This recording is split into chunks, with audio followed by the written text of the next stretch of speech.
Thanks for having me on, Caitlin. You have a wealth of experience with this from serving in the first term. Iran was a huge thing that you reckoned with President Trump during the first administration. You've praised this move. What would you say to Americans who are watching this tonight and are worried about how this is expanding and how long this could go on for? Well, first, permit me just to say how proud and impressed I am by our armed forces. The courage, the professionalism, the planning, the execution of Operation Epic Fury has really been extraordinary. And I also want to commend President Donald Trump for having the guts to pull the trigger on this. But I can't say I was surprised. I was at the president's side in our administration when he made the decision, really for the first time ever, to strike directly at the Iranian regime when we took out the head of the Iranian Revolutionary Guard, Qasem Soleimani. And last year I was proud to see the president deploy our forces to degrade and seek to destroy the nuclear capabilities of Iran. But to any Americans that's concerned about this, I would encourage you, first and foremost, to pray for our troops in harm's way, if you're of a mind. And secondly, understand that we did not start a war on Saturday morning. I think what the United States, what our ally Israel, and a growing list of allies across the region are seeking to do is really end a war that started 47 years ago. From the time this regime came into power, it breathed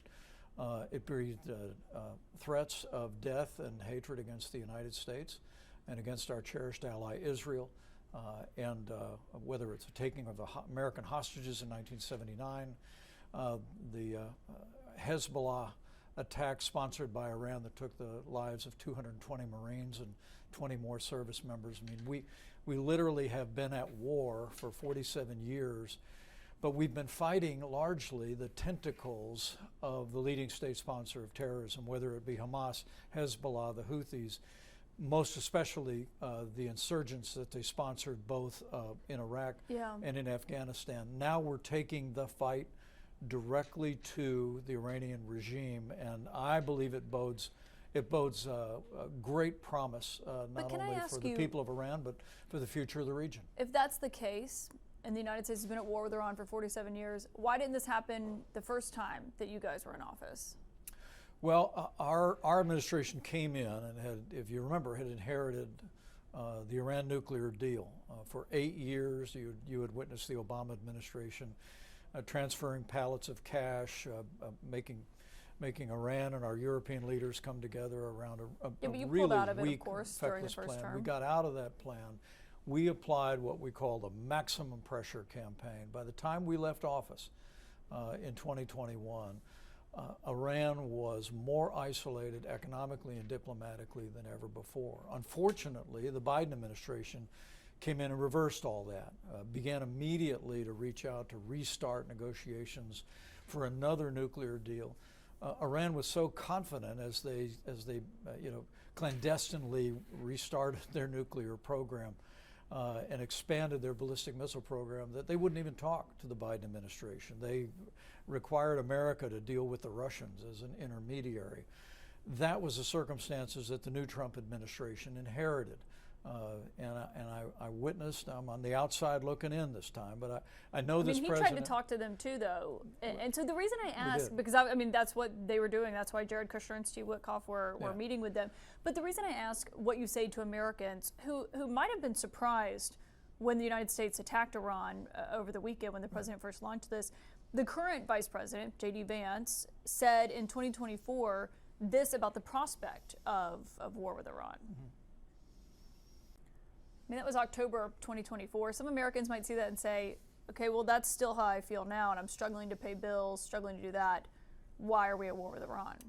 Well, I would say to you, we are at war with Iran because we made it clear in our administration, and it had been the policy of the United States for decades, that Iran could never be allowed to obtain a nuclear weapon. But having struck with Operation Midnight Hammer, you witnessed the administration again engage diplomatically, not only on a nuclear program, but also on saying to Iran, you have to end this support for malign influence and terrorism across the region. You have to accept limitations on your ballistic missile and long-range missile program. They refuse to do that, and I think at the end of the day, the president, history will record that he made the right call. The opportunity presented itself, and the president made the decision to unleash our armed forces. And I think it's going to achieve two different things. Number one, the way we are striking Iran today, I think, is designed to degrade or destroy their ability to project force in the region, to threaten the United States, and to work violence against their own people, which they demonstrated in recent months, again, a willingness to do, murdering tens of thousands of protesters. But the second thing I think that's going to happen is we have the opportunity, after that disastrous withdrawal from Afghanistan, where a year later Russia invaded Ukraine, a year after that Hamas launched the worst terrorist attack on the Jewish people since the Holocaust on October the 7th. I think the United States of America, with our allies in the region, has the opportunity to restore deterrence across the region and, frankly, send a message to other nations around the world that the United States is going to defend our nation and defend our interests. But what about inside Iran? Do you think the United States now has a responsibility for what happens inside of Iran? I think what the administration is doing, from my vantage point, is seeking to create the conditions where the brave Iranian people who long for freedom and democracy can step forward again, as they did in the Green Revolution in 2009. But have they done that so far? John Bolton, who was there when you were there, yeah, he supports this too. He's in agreement with you. He told me he wished they had done it when he was there. But he's worried that there's no plan. There's no working with any opposition leaders in Iran. There's no efforts to help prop up the protesters there. I mean, there's question. They don't have weapons. So what are they supposed to do with the IRGC?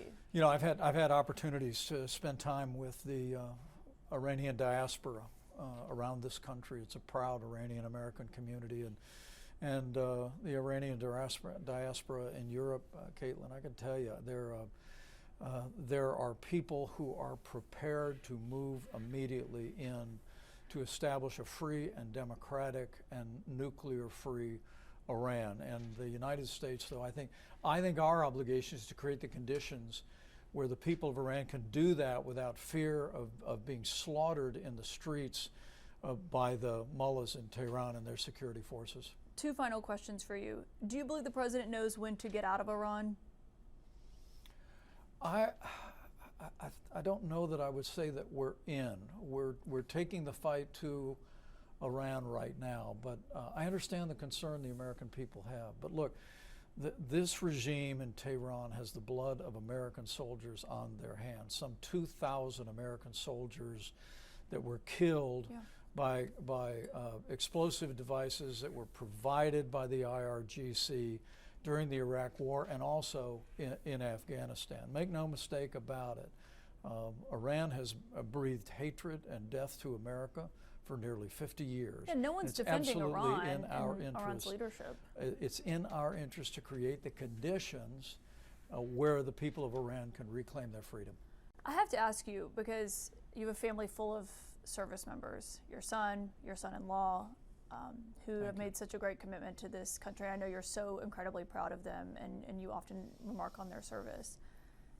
When you heard what the Secretary Hegseth said today about the coverage of the U.S. troop deaths, how does that sit with you? Well, let me say my heart goes out to the precious families of all 6 of the service members that were struck down since the initiation of hostilities, and we've prayed for their families. I will tell you, having been to Dover Air Force Base too many times during my 4 years as Vice President, I'm also very, very grateful that the President will be on that tarmac when our heroes come home.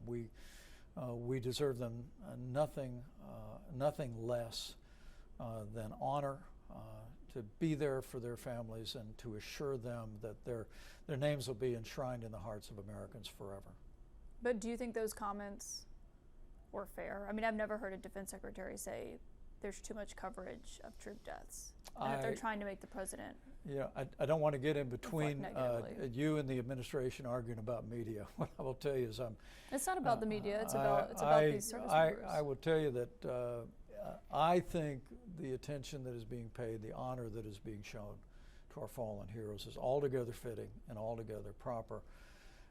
And I think it's also altogether fitting for us to continue to see folks like you report on the extraordinary success and professionalism and courage being demonstrated every day by our airmen, our soldiers, our Marines, our naval aviators. They're doing, I have to tell you, by all accounts, in open source, Caitlin, I just couldn't be more proud of the job our armed forces are doing on the ground. And I think we have an opportunity for a new beginning for freedom for the people of Iran, for the region, and for greater security for the American people and the world.